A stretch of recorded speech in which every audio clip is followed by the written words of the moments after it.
নমস্কার বন্ধুরা, welcome back to my channel. তো বন্ধুরা, অবশেষে টিনুর বিয়ের দিন চলেই এলো। আমরা অনেক দিন ধরেই বুঝতে পারছিলাম যে কোথাও একটা খিচুড়ি তৈরি হচ্ছে। তো এখন কিন্তু মোটামুটিভাবে অনেক কিছু কিন্তু মিলে যাচ্ছে। এই যে টিনু হঠাৎ করে দিল্লিতে গেল, দিল্লিতে টিনু কার সাথে থাকছিল, কার সাথে ঘুরছিল, কার সাথে কি করছিল, তারপরে টিনুর মালপত্র ওখানে গিয়েও ফেরত আসা, মানে ওর কথা অনুযায়ী।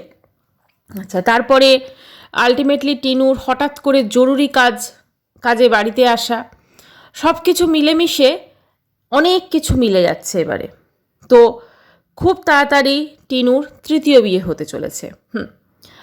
তো তৃতীয় বিয়ে যে হচ্ছে, তৃতীয় বিয়েটা কার সাথে হতে চলেছে সেটা অবশ্যই এই ভিডিওতে আমি জানাবো। তার আগে বলি টিনুর আজকের যে ভিডিওটা ছিল সেটা সম্পর্কে। টিনু আজকের ভিডিওতে বিয়েবাড়ির পরের দিনের, মানে রিসেপশনের পরের দিনে বাড়ি ফিরে আসার দিনের ভিডিও ছিল। শুরুতেই আমি থাম্বনেল দেখে মানুষ এমন কিছু মনে করবে যে যেন কোনো মানে বিদায় হচ্ছে, কোনো আর কি কারোর বিয়ে হয়েছে তার। তো যাই হোক, সেটা তো ওর এখন একটা ট্রেন্ড হয়ে গেছে, ওই রকম ধরনের থাম্বনেলই ও দিয়ে যাচ্ছে। তো যাই হোক, মানুষ তো বুঝতেই পারছে কোনটা ঠিক, কোনটা ভুল, কোনটা কি চলছে। তো টিনু বিয়েবাড়ি থেকে মোটামুটি গেল, ওখানে ওরা 3-4টের সময় লাঞ্চ করলো। আচ্ছা, বিয়েবাড়ি থেকে যখন বেরোচ্ছিল আমরা দেখলাম না যে ওর ভিক্ষে মা বা যে দাদা বৌদির বিয়ে হলো তারা ওকে বাই বললো বা কিছু, কতগুলো বাচ্চা পিছন পিছন এলো, তাদেরকেও বাই বলে বিয়েবাড়ি থেকে বেরিয়ে পড়লো। তারপরে অটোতে করে তারা পৌঁছলো তাদের নিজেদের বাড়ি। আচ্ছা, এর মাঝখানে অমাবস্যা এবং টিনু দুজনে দুরকম কথা বলেছে। অমাবস্যা বলেছে ও দাদা বাড়িতে আছে, মানে লাইফা বাড়িতে আছে। টিনু বলেছে লাইফা বাড়িতে নেই। যাই হোক, মোটামুটি লাইফার বোঝা যাচ্ছে না মানে কি কোনটা ঠিক, কিন্তু কোনটা ভুল কিছুই বোঝা যাচ্ছে না। বাড়িতে দেখলাম চাবি খুলেই ঢুকলো। তারপরে বিয়ে বাড়ি থেকে বেশ কিছু খাবার দাবার দিয়েছে, ঠিক আছে, ননভেজ আইটেম আর কি। তো সেগুলো দেখলাম টিনু গরম করছে, তো সেটা দিয়ে মোটামুটি খাওয়া হবে আর কি রাত্রে। তো সেখানে 1 গামলা রসগোল্লা দেখে দেখলাম লাইফার মুখে প্রচণ্ড হাসি ফুটেছে। মানে এই ফার্স্ট টাইম টিনু ফিরে আসার পর লাইফার মুখে এত চওড়া হাসি দেখা গেল। যাই হোক, তো তারপরে খাওয়া দাওয়া করে আলটিমেটলি ওরা বললো যে শুচ্ছি, বেশ হয়ে গেল। এইটা ছিল ওর ব্লগ। আচ্ছা, এই ব্লগে টিনুর ব্লগে তো আমরা কোথাও বুঝতে পারিনি যে টিনুর বিয়ে হতে চলেছে, কিন্তু টিনুর মায়ের ব্লগে টিনুর মা যখন বেরোচ্ছিলেন তখন কাউকে কোনো একটা মেয়েকে বলল দিদির বিয়েতে যেও, কটা দিন থেকো। তো এই দিদি অবশ্য করেই টিনু, কারণ টিনুর বাড়িতে তো টিনুই একমাত্র মেয়ে আছে, আর ওর দাদা আছে, বৌদি আছে, আর তো তাহলে কেউ নেই। তাহলে দিদির বিয়ে মানে টিনুরই বিয়ে। এখন অমাবস্যা না, এরকম অনেক কিছু এডিট করতে বাদ দিতে ভুলে যায়। যাই হোক, সেখান থেকে জানা গেল। তো অবশ্যই টিনুকে শুভকামনা তার তৃতীয় বিয়ের জন্য। তো এবারে কথা হচ্ছে তৃতীয় বিয়ের পাত্রটিকে। অবশ্যই এই যে তৃতীয় বিয়ের যে পাত্র, সে তার সঙ্গে আমরা অবশ্যই আগে পরিচয় করেছি। না, ফোকলু নয়, ফোকলু তো দ্বিতীয় ছিল। তৃতীয় বিয়ের নতুন পাত্র হচ্ছে কাকু। কাকু সঙ্গে টিনুর একটা সখ্যতা তো অবশ্যই হয়েছিল, এবং তারপরে ও যে ফ্ল্যাটে থাকছিল সেই ফ্ল্যাটে কিন্তু কাকুর সঙ্গেই মোটামুটি থাকছিল মনে হচ্ছিল। তো এবারে ওটাকে আলটিমেটলি অফিসিয়ালি বলতে রেজিস্ট্রি তো করতে পারবে না যদি মানে ডিভোর্স না হয়, তাহলে এমনি আর কি, যেমন ফোকলুকে বিয়ে করেছিল, ওদের কার রেজিস্ট্রেশনের তো প্রয়োজন পড়ে না, সেরকম বিয়ে করবে। আচ্ছা, এ প্রসঙ্গে একটা জিনিস বলি, আমাদের দেশের আইনে কেউ মানে প্রথম বিয়েকে ডিভোর্স না দিয়ে দ্বিতীয় বিয়ে করতে পারে না, কিন্তু মহিলাদের ক্ষেত্রে যদি এরকম কেউ করে থাকে তাদের কিন্তু কোনো রকম জেল বা কোনো কিছু হয় না, জরিমানা হয় বোধহয়, জেল ফেল হয় না, ঠিক আছে, পুরুষদের ক্ষেত্রে কিন্তু হয়। তো সেই জন্য মোটামুটি টিনুর সেই সব দিকে কোনো ভয় নেই।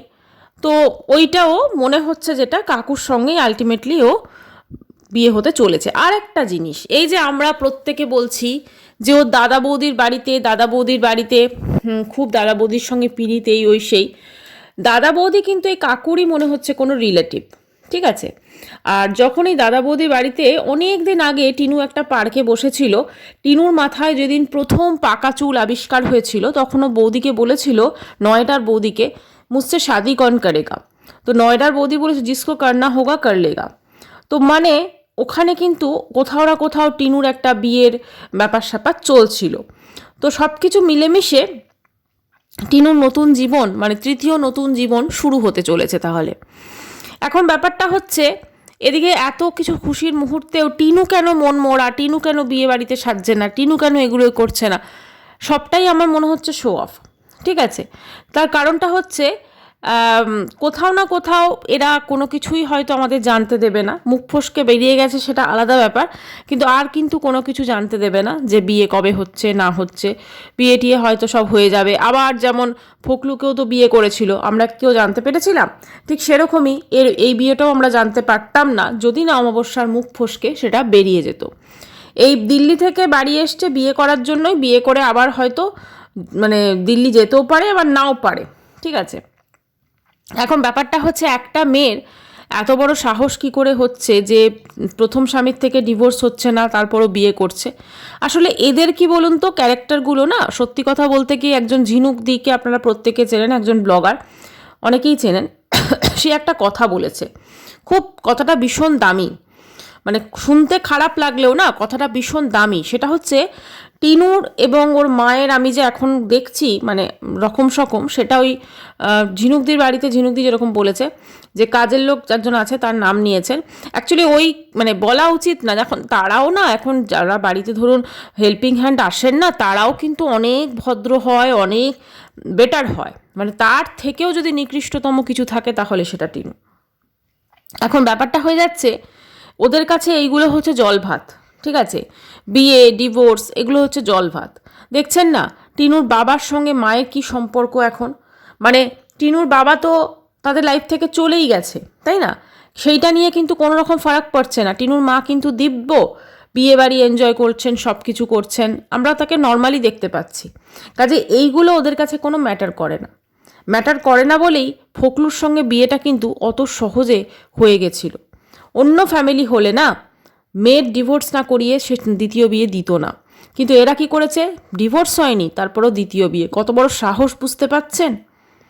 সব কিছু মিলেমিশে এই ফ্যামিলিটা যে কীরকম নোংরা ফ্যামিলি সেটা কিন্তু ধীরে ধীরে সামনে আসছে। একজনকে লিখেছে দেখলাম কমেন্ট সেকশনে যে ওরা যে ভিক্ষে মায়ের বাড়ি গেছিলো, ভিক্ষে মারা কত ভালোবাসে, কত দেখো কত কিছু খাবার দিয়েছে। বিয়ে বাড়িতে ওরকম প্রচুর খাবার বেঁচে যায়, এবং সেগুলো নিয়ে আসা কে কে জানে যে ওরা যেচে এনেছে নাকি। খাবারগুলো নিয়ে আসা মানে এমন নয় যে তাকে খুব ভালোবাসে।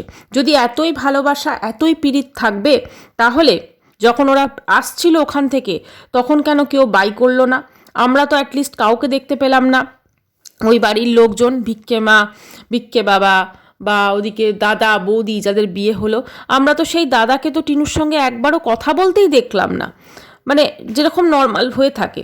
তো সেক্ষেত্রে কতটা ভালোবাসা, কতটা ইম্পর্টেন্স সবটুকুই বোঝা যাচ্ছে। এবারে মেন কথা হচ্ছে টিনুর বিয়েতে কি তাহলে টিনুর বাবা ঠাম্মি এরা আসবে না? সেটা অবশ্যই সময় বলবে।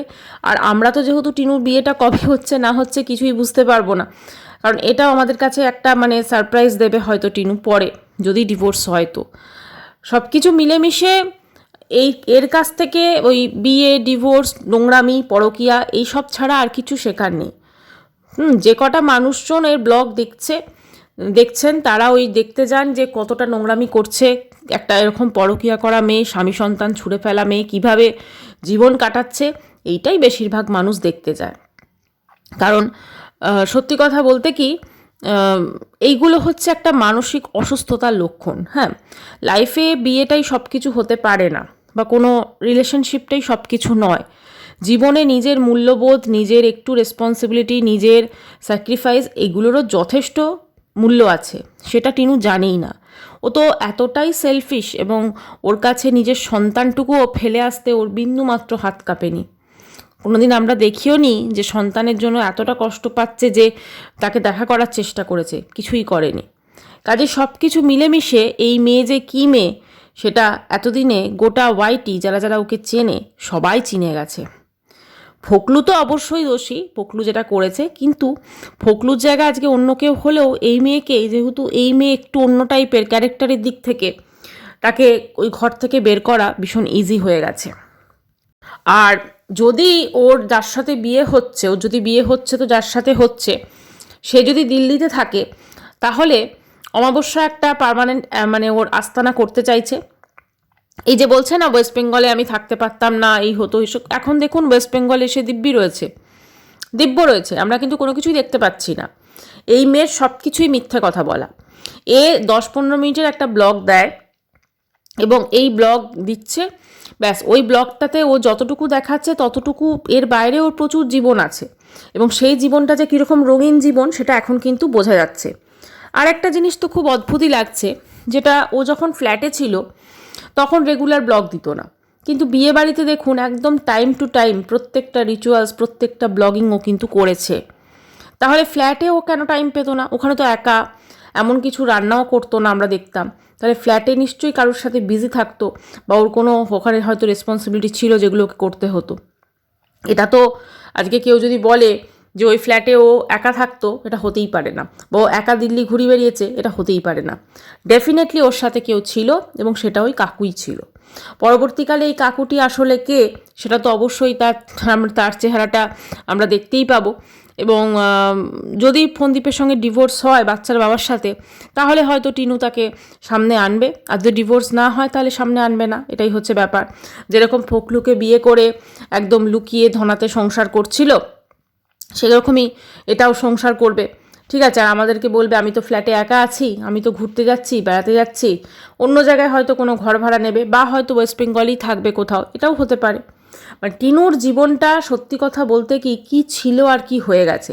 মানে টিনু কোথাও না কোথাও হয়তো তৃতীয় বিয়েতে খুশি নয়। ঠিক আছে, ওর খালি একটা আস্তানা দরকার, এবং একটা অবশ্যই ওর যেরকম টাইপের ক্যারেক্টার কাউকে দরকার, সেই জন্য হয়তো তৃতীয় বিয়ে করছে। আদারওয়াইজ ওর কিন্তু কোথাও না কোথাও একটা ডিপ্রেশন, একটা অ্যাংজাইটি, একটা অন্যরকম একটা আমরা ওকে কিন্তু দেখছি। আচ্ছা, ওর কি কাউন্সেলিং প্রয়োজন, মানে ওর কি মানসিক চিকিৎসার প্রয়োজন?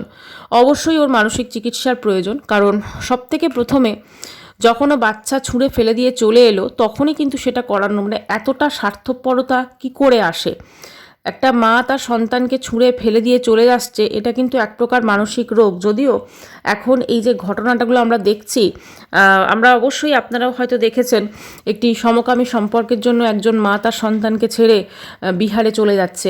তো এই রকম ধরনের যারা থাকে, তাদের সত্যি মস্তিষ্কে যে সন্তানটিকে সে ভূমিষ্ঠ করলো, তাকে মানুষ করছে, তার মানে কি বলবো, আমরা নর্মালি দেখবেন বাচ্চাদের আমরা প্রচণ্ড ভালোবাসি, আমরা যখনই কোনো বাচ্চাকে দেখি আমাদের আদর করতে ইচ্ছে করে। এরা সেই বাচ্চাকে নিজের সন্তান থাকার পরও তাকে ছুঁড়ে ফেলে দিচ্ছে। কত মানুষের সন্তান হয় না, কত মেয়েরা একটা বাচ্চার জন্য কি না কি করে। আমি একজনের নাম নিচ্ছি, আপনারাও হয়তো অনেকেই ওর ব্লগ দেখেন, নিতুর পৃথিবীর নিতু। 12 বছর পর তার সন্তান হয়েছে, ছেলে হয়েছে, এবং এই 12টা বছর ও কিভাবে কি করেছে একটা সন্তানের জন্য। যেমন নিতুকে দেখেছি, নিতুর কোলে সন্তান এসেছে, তেমনই মৌকেও আমরা দেখছি, ক্রিয়েশন অফ মৌয়ের মৌকে দেখছি কত চেষ্টা করছে একটা সন্তানের জন্য। আর এদের তো ফুটফুটে একটা সন্তানকেও ফেলে দিয়ে চলে এসেছে, মানে ভাবতে পারছেন কতটা স্বার্থপরতা এদের মধ্যে রয়েছে, মানে টিনুর মধ্যে বলছি, এই ধরনের মহিলাদের মধ্যে। আর এগুলো তো খুব সুস্থ স্বাভাবিক হতে পারে না, তাই না? মানে এদের কাছে সন্তানের অপত্য স্নেহ থেকেও বেশি ইম্পর্টেন্ট হয়ে যাচ্ছে শরীরের খিদে, যার জন্য ওরা সেইটা মেটানোর জন্য নিজের সন্তানকে ছুঁড়ে ফেলে দিয়েছে। আচ্ছা, ও যে ধরুন আমরা দেখি ওকে এত ফুর্তি করছে, এত আইসক্রিম খাচ্ছে, এত চকলেট খায়, এই যে আইসক্রিম, চকলেট, এগুলো তো বাচ্চারা খুব পছন্দ করে, বা ও যখন অন্য বাচ্চাকে আদর করে, তো কতটা আদিক্ষেতা লাগে বলুন তো।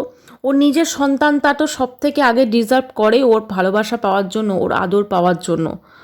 সেই তাকে ছেড়ে নিশ্চয়ই ও বাচ্চার বাবার ভিডিও দেখে, তো সেখানে দেখে যখন সন্তানটিকে দেখে, তো ওর খারাপ লাগে না, বা একটু ছুঁতে ইচ্ছে করে না? এইগুলো ভাবনাটাই তো আমাদের কীরকম একটা বুকটা কেঁপে ওঠে। তাহলে এই যে কতটা স্বার্থপর সেটা আমরা প্রত্যেকে আজকে জানি। আর এই যে অডিয়েন্সদের ও যেভাবে টুপি পরিয়েছে, যেভাবে মিথ্যে কথা বলে, মানে কি বলবো, একের পর এক বলেছে, ওর কাছে এই সমস্ত তৃতীয় বিয়ে, বা আরও যদি আরেকটা বিয়ে করে চতুর্থ বিয়ে, ওর কাছে কোনো এইসব নিয়ে মিথ্যে কথা বলা কোনো ব্যাপারই না। কারণ ওর জীবনটাই হয়ে গেছে এখন মিথ্যাটাই ওর জীবনের মেন ভিত, তারপরে অন্য কিছু আসে। আর এ সত্যি কথা সংসার করার মেয়ে নয়। আবার হয়তো যার সাথে বিয়ে হবে তার সাথে দুদিন পর হয়তো যেমন ফোকলুর সঙ্গে হলো না, আবার সেম কেস হবে। কারণ যতই হোক, একটা মেয়ে যখন 5 বছর পর তার স্বামী সন্তান ছুঁড়ে ফেলে দিয়ে পরকীয়ার জন্য বেরিয়ে আসছে, তার মানে কোথাও না কোথাও ফল্ট কিন্তু তার মধ্যেই আছে। আজকে ওর সঙ্গে বাচ্চার বাবার যে সমস্যাটা, সেটা কথা বলে কি ঠিক করা যেত না? আর যদি সেরকমই কিছু ছিল তাহলে আইনত সেপারেশন নিয়ে, ডিভোর্স নিয়ে তারপরেও নতুন সম্পর্কে যেতে পারতো, ছেলেটাকেও সঙ্গে সাথে রাখতে পারত। কিন্তু ও সেটা না করে দিনের পর দিন যেভাবে বিয়ে করেছে, হানিমুন করতে গেছে, বাসে নাচ করেছে, এগুলো আমরা সবই দেখেছি। এবং এটাও দেখেছি ওর সাথে সাথে সবাই তো জানতো, ওর ফ্যামিলির ঠাম্মি জানতো, ওর মা জানতো, ওর বাবা জানতো, দাদা জানতো, তো সবাই যে জানতো, কেউ ওকে বাধা দেয়নি, ওকে বলেনি যে তুই যে কাজটা করছিস সেটা ভুল, সেটা পাপ।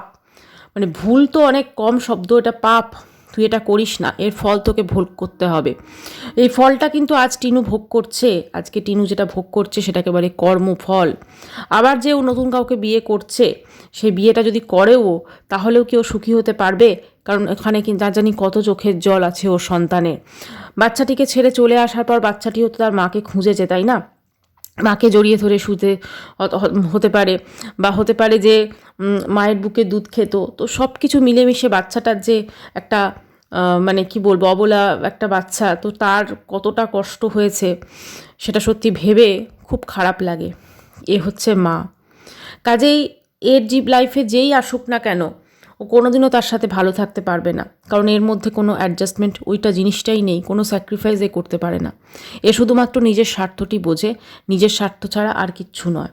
আর এর ওই অমাবস্যা মা, সে তো হচ্ছে আরও বড় স্বার্থপর একজন মানুষ, যে নিজের মেয়ের খুশিই চায় না, যে সবসময় মেয়ের জীবনটাকে তছনছ করে দিয়েছে, যে নিজের স্বার্থের জন্য, নিজে একটু ভালো থাকার জন্য, নিজের জিনিসপত্র কেনার জন্য, নিজের সংসারটা চালানোর জন্য, নিজের ফুর্তি করার জন্য, মানে আনন্দ করার জন্য, এখান ওখান ঘুরে বেড়ানো, এসবের জন্য মেয়ের জীবনটা কোনোদিন ঠিক হতে দেয়নি। কাজেই যেরকম মা সেরকমই তার মেয়ে হয়েছে। আজকে টিনুর এইরকম হওয়ার পিছনে অনেকটা বেশি অবদান আছে অমাবস্যার, সে বিষয়ে কোনো সন্দেহ নেই। টিনুর যে তৃতীয় বিয়ে হতে চলেছে সেটা ওর মার মুখ থেকে বেরিয়ে গেছে, এবং ওর মাই কিন্তু মোটামুটিভাবে ইনডাইরেক্টলি হলেও হয়তো অডিয়েন্সদের শুনিয়ে দিয়েছে। ইচ্ছাকৃতভাবেও হতে পারে, ভিউজ আপের একটা চেষ্টাও হতে পারে। সব কিছু মিলেমিশে সময় বলবে কখন কি হচ্ছে না হচ্ছে। তবে টিনুর তো ডেফিনেটলি জরুরি কাজটা হতে পারে তৃতীয় বিয়ে, সেটা বোঝাই যাচ্ছে। এবং এই তৃতীয় বিয়ের পর টিনু দিল্লিতে থাকে নাকি ওয়েস্ট বেঙ্গলে থাকে, সেটাই হচ্ছে দেখার। কোথাও না কোথাও ওকে দেখলেই আমরা বুঝতে পারবো ওর রকম সকম, ওর চাল চলন বলন সব কিছু বদলে যায়। তো যেমন ফোকলুর সঙ্গে বিয়ের পর বদলে গেছিলো, ঠিক সেরকমভাবেই ওর সব কিছু আবার বদলে যাবে, এবং মানুষ তখন আবার বুঝতে পারবে যে ও কত বড় ধোঁকা সবাইকে দিয়েছে। আর সবথেকে বড় কথা, ও যে আজকে যেভাবে মানে নিজেকে বিশাল ওই ক্রিম্পিং মেশিন দিয়ে চুলটা ভাবছে ওরকমভাবে করলেই আমি একদম বিশাল কিছু হয়ে গেলাম, বা আমি সবাইকে সাজিয়ে দিচ্ছি মানেই সবাই আমাকে ভালোবাসছে, না। সবাই ওর থেকে সুবিধা নিতেই এসেছে, সবাই এসছে ওর কাছে সাজতে, কারণ ওর কাছে মেশিনটা আছে, ক্রিম্পিং মেশিনটা। তো এই জন্য ও ভাবছে আমাকে সবাই ইম্পর্টেন্স দিচ্ছে, বা আমি ব্লগিং করি, বিশাল ব্যাপার।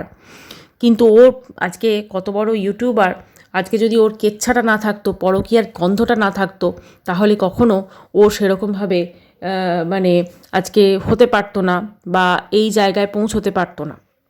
কাজেই ও তৃতীয় বিয়ে, চতুর্থ বিয়ে যাই হোক না কেন, আলটিমেটলি কিন্তু ওর কোনো কিছুই বেশি দিন টিকবে না।